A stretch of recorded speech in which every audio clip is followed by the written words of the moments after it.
بسم اللہ الرحمن الرحیم۔ عزیز طلباء السلام علیکم۔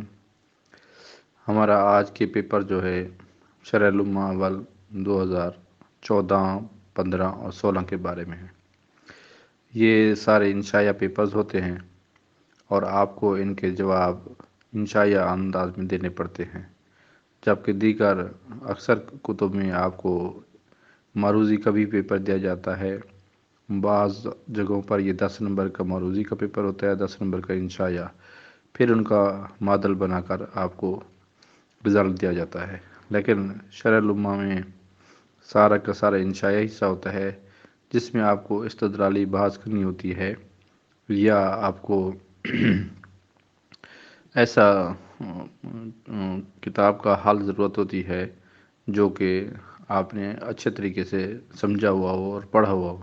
اس مقصد کے لیے آپ کو عبارت کا ترجمہ نہیں کرنا ہوتا، بلکہ جو عبارت وہ دیتے ہیں ممتحن صاحب، تو وہی اسی عبارت پر آپ نے بحث کرنی ہوتی ہے کہ اس کے بارے میں آپ کا کیا جانتے ہیں اور علماء کے حوالے سے آپ نے اس میں کیا پڑھا ہے۔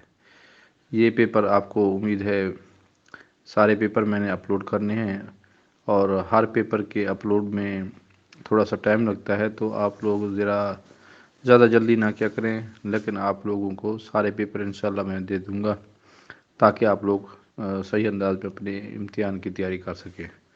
اس کے علاوہ ہمارے پاس تمام کتب کے تراجم شروحات موجود ہیں، جو کہ وقتاً فوقتاً ہم انشاءاللہ اپنے چینل پر اپلوڈ کریں گے، اور آپ کو وہ بھی مل جائیں گی۔ اپنے دوست احباب اور دیگر مدارس کے طلباء کو اگر آپ کے سب کا پیپر یا حل شدہ پیپر یا تراجم یا شروحات کسی قسم کا تعلیمی مواد ضرورت ہے، تو کمنٹس کے سیکشن میں جس لیکچر کی آپ کو ضرورت ہے اسی لیکچر کی کمنٹس کے سیکشن میں اپنا واٹس ایپ نمبر لکھیے تاکہ ہم آپ کو یہ PDF میں بھجوا سکیں۔ اللہ حافظ۔